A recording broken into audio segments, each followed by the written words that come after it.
Every Kindle has a browser that makes it possible to use the available Wi-Fi or 3G connection, in case you have a Kindle with 3G, to surf the internet.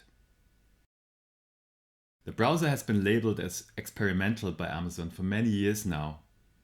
The company doesn't seem too interested in creating a great browsing experience to us Kindle users. Sure, it could distract us from buying content in their store. As a result, it is still very slow and cannot read all types of websites, depending on which code is used. There's one use case though, that to me makes a lot of sense and uses the Kindle's strength of making reading a great experience. I'm talking about surfing news pages which are optimized for mobile devices or small bandwidth wherever broadband is not available. For example, CNN is one of the websites that offers a text-only news site.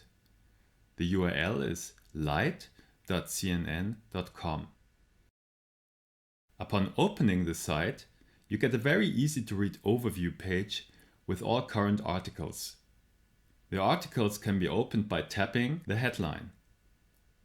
In the article view, then open the context menu and choose article mode. Now you can enjoy an excellent reading experience without any distraction.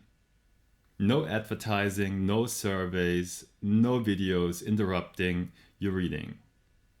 This is digital minimalism at its best. There are a few more websites that offer this kind of text-only view. But I want to show you a trick now that allows you to create a minimalistic view of many websites you like. Open your browser and go to kinstant.com. This website provides a collection of links to accessible websites that can be read in the Paperwhite browser, like BBC, the New York Times, Sports Illustrated and others. It also has an additional service. You can enter any URL in one of the form fields and render it for mobile use.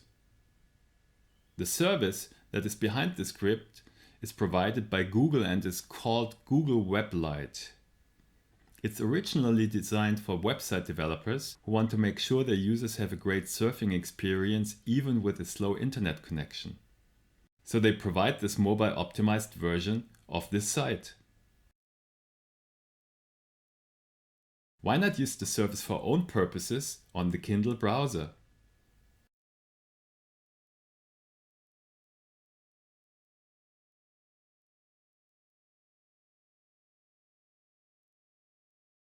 I would suggest you check the sites you like and see if they will work with Google Web Lite. And then you bookmark the sites here in the Kindle browser and use them anytime you want to. And then you're actually using a feature that both Amazon and Google didn't want you to know about. That's pretty cool, isn't it? Now all of us can feel a little bit like hackers. Enjoy the daily news.